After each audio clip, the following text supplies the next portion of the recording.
Hi Wayne, how are you? All right? Good, thank you, Gareth.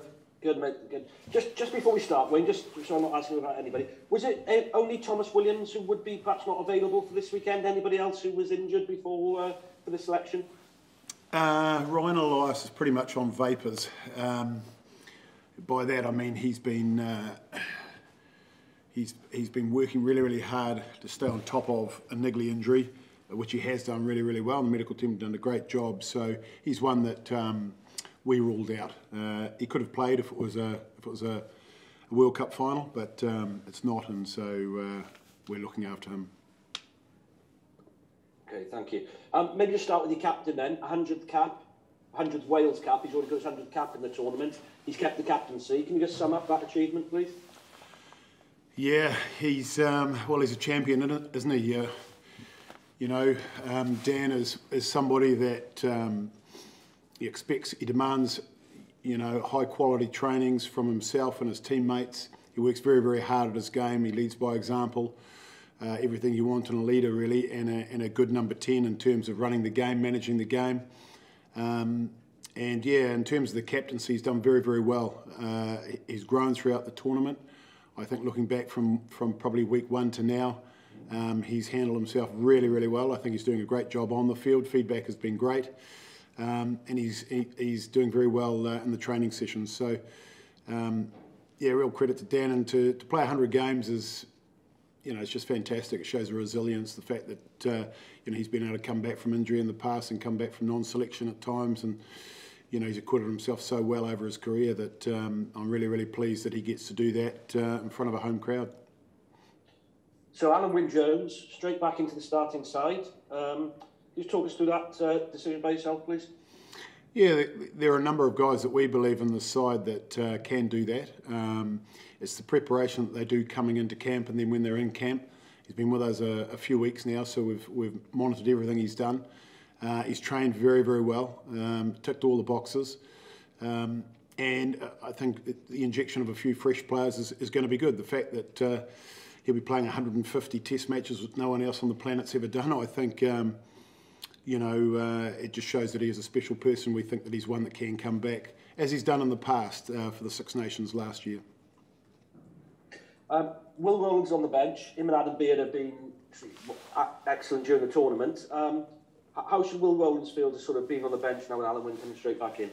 Yeah, well, he's going to finish the game, isn't he? And he'll play a role in from some time after half-time, if not before then, if there's an unfortunate injury to anybody. So, look, it was one of those ones where we looked at Will and Adam. Both have played virtually every minute of every game. So, they've both had big workloads coming into the competition as well. So Adam runs our attacking line-out, and Will's been running the defensive line-out. So Al will just take over that defensive line-out role, and then we'll see what we do with Will in the second half. I mean, you know what Alan can do. You've seen it, for years. Was there a temptation, perhaps, to try Ben Carter and maybe leave him out? What was you thinking on that?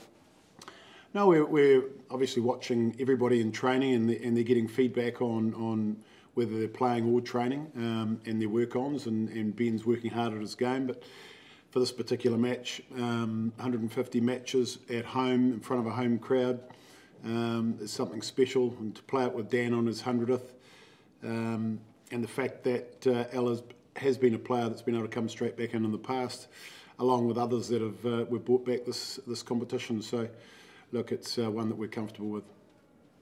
And it's not a sentimental selection?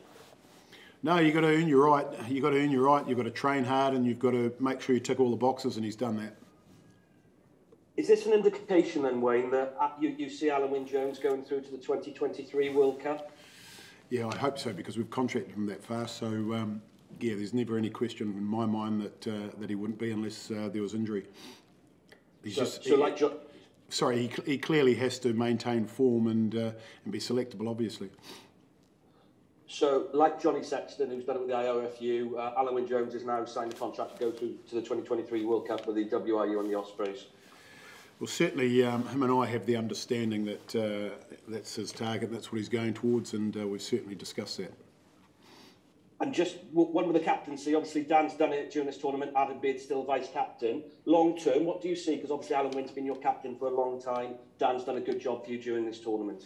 Yeah, you hit the nail on the head. Dan's done a great job in the tournament, and Beardy's doing a great job as vice-captain. And it's growing your leadership group, and in terms of Adam Beard, you know, he's one that would be a mark for the future that potentially has the capability to lead his country. So, you know, we want to continue that development and finish this competition off with the two guys that started it.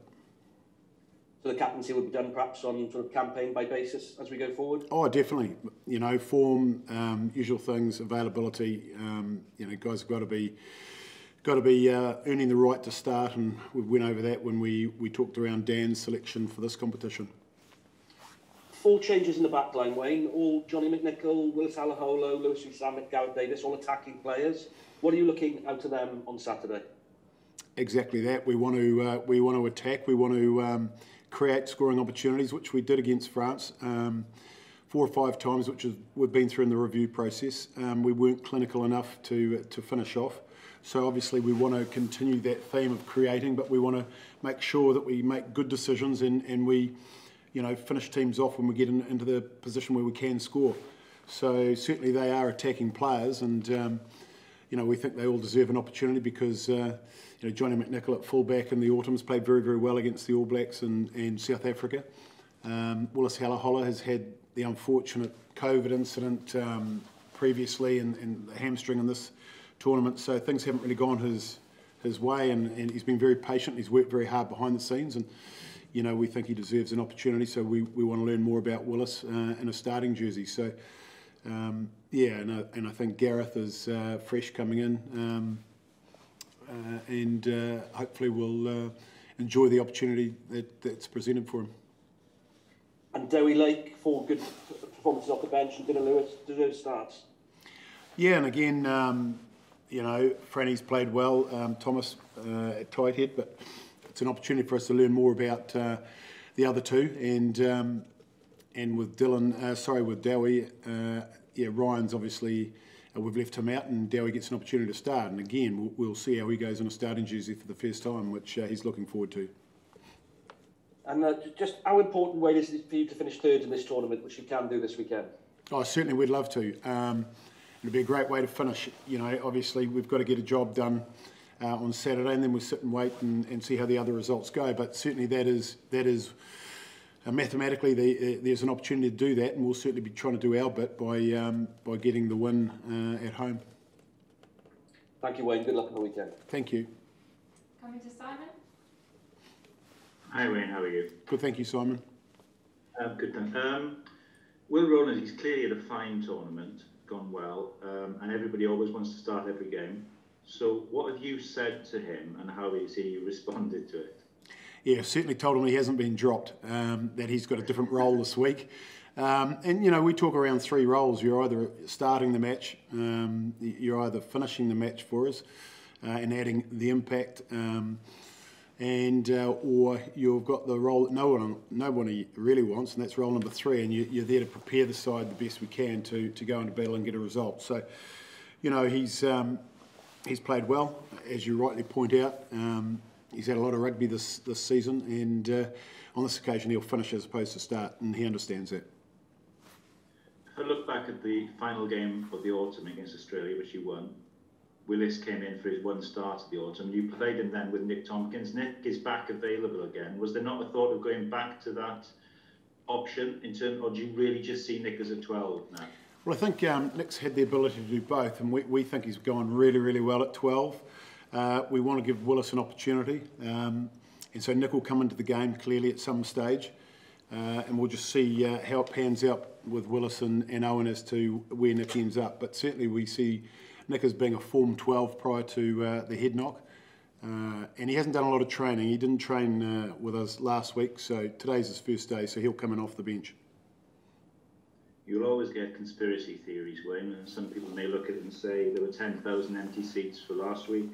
Alun Wyn Jones' 150th cap. It's a way of putting bums on seats. Can you confirm that this is purely your decision and nothing from the marketing department of the WRU? Certainly nothing from the marketing department from the WRU.